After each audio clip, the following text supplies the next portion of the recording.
Merci beaucoup. Je suis avec Niang bu Wally Seck mais actuellement sénégalais yi nee nañ est-ce que Youssou maa jigéen Ndour nanguwu ko loolu moom xam naa dina ci wax Niang ñu ngi lay siyaar bu baax a baax. delloo siyaar sama waa ji naka bagage maa ngi jàmm. ñu ngi sant yàlla bu baax. alhamdulilah rabbi alamin. ñu gis le premier nga ñëw Youssou Ndour remplir esplanade bi. le 7 tamit nga ñëw Youssou Ndour remplir esplanade bi ñoo lan moo waral teewaay bi fii. waaw teewaay bii dañ ma engagé madame Mbow Diouldé xam ne mooy secrétaire Youssou Ndour moom envoyé comme côté réseaux sociaux social média sama plateforme yi ma yor communication bi man nag man dama am sama gétt nag vraiment leen musique nag voilà bokk sama gétt nag ma daal fu ma naan la ay pro vraiment leen musique maanaam booy sama cosaan mais quand la plateforme bu ko keneen soxla bu ñu jubóo ci kàddu dama ñëw liggéeyal la noonu la demee daal. mais ñenn ñi ne est-ce que Wally Seck xaw la maanaam wàññi tuuti parce que gis nañ ni à chaque instant da nga yaa ngi ci ginnaaw Youssou Ndour di topp ko. mais Youssou Ndour bés laa ko liggéeyal. jóge bés ñoo liggéey ko moom le 1er janvier avec le premier mooy 7 événement rek laay liggéey ak moom waaye nag ñooy njëkkandoo ñooy añandoo ñooy reerandoo ñuy footballoo ñooy defandoo lépp.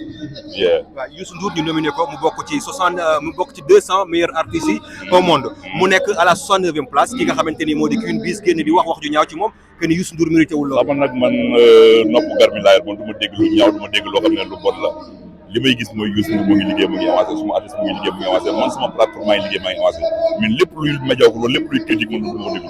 mais ñaaru tax doo ko déglu parce que aussi tamit xam nga Youssou ma sa waaye man néew ma ci compétition man ci mission laa ne chaque jour moo ko dem ko mission nag boo ci nekk da nga am benn feuille de route boo xam ne moom ngay tomb maanaam dans l'ordre croissant du plus petit au plus grand man loolu mooy sama concept man du ma déglu lu ñaaw du ma ànd ak lu dem du ma ànd ak lu dul dem noonu lay demee. ok mais ñëw bi ngay ñëw fii ci Youssou Ndour yaa ngi ciy gis sa bopp. man fépp fu ma dem maa ngi ci gis sama amul fenn fu ma dem gratuite happy birthday sa boo ko soobee nii daf maa fay. damay liggéey ay contrat durée et forme lay signé. lépp dama koy liggéey. seenu Youssou Ndour gisoo ci sa yéen ñii site internet ngeen gisoo benn site internet bu nekk ci kaw seenu Youssou Ndour Dakar Buzz ak Sénégal ak ñëpp ci suuf lañ ne mel num des snapper maa sama téléphone sama smartphone yi ci kaw seenu Youssou Ndour loolu c'est à saluer moo lay woon mën damay liggéey caaxaanu ma. jamono ji ñuy jot rumeur sa mariage ñu ne da ngay waaj a takk. marié wu ma sama anniversaire mooy le 18 février. bi ñu nekk suma xarit la xam naa dafa xër rek annoncé sama mariage mais maa ngi casting te xam naa ne bientôt ci 2023 bi naa ci takk jabar incha allah rabbi. kon ci casting nga toll nii. waaw casting laa ne waaw maa ngi casting. boobu ba léegi ñaar sa casting yàgg na dossiers yi ñoo bari rek moo tax may xool rek du compatible ak li ma bëgg. xam nga on est des tout couleurs. il faut qu'on trouve tout couleur pour que tout couleur à l'heure en tant que tout couleur. waaw d'accord est-ce que tamit doo def yu ba du mën lépp comme ni nga casting bi ñi ci postulé wu dafa bëri nga takkandoo ñëpp. man daal benn laay takk rek. benn laay takk benn jabar waaw sama lu sama mbaab defoon moo ko def. ok d'accord mais ci gàttal la 18 Mario. ah ci gàttal la 18 Mario. non le 18 moom sama anniversaire la sama bët xam naa New York laa koy fête jee. naa yow doo mën a ñëw. mais dama New York te Sénégal sumay xarit ñoom boobu ak suma sëriñ ku mel ne Rachid Niang Baro waa 24/7 naa prédict daag la chaque année fa laa koy fête incha allah leen fa laa koy fête. am na soxor weesul nga ne da ngay def te man mënumaa ñëw. non gannaaw mënoo ñëw waaye ñu envoyé image rek andi feere. jaajëf waay yàlla na yàlla defal jàmm mais meilleur ba ci 2023 bi jaa ngeen jëf. C'est ça non.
ndeysaan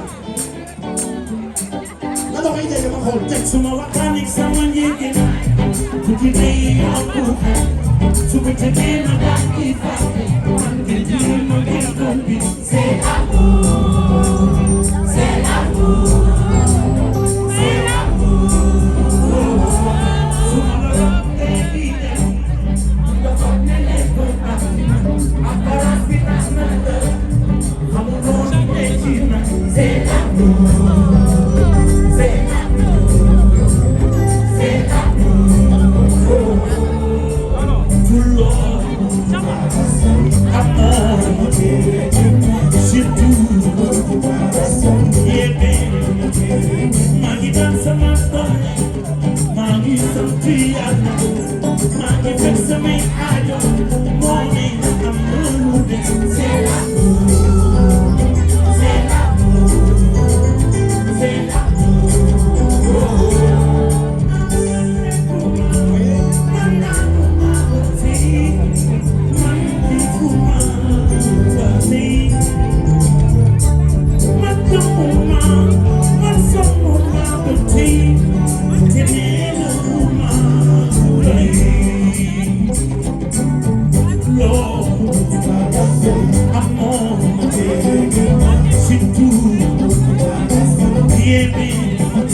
Merci beaucoup.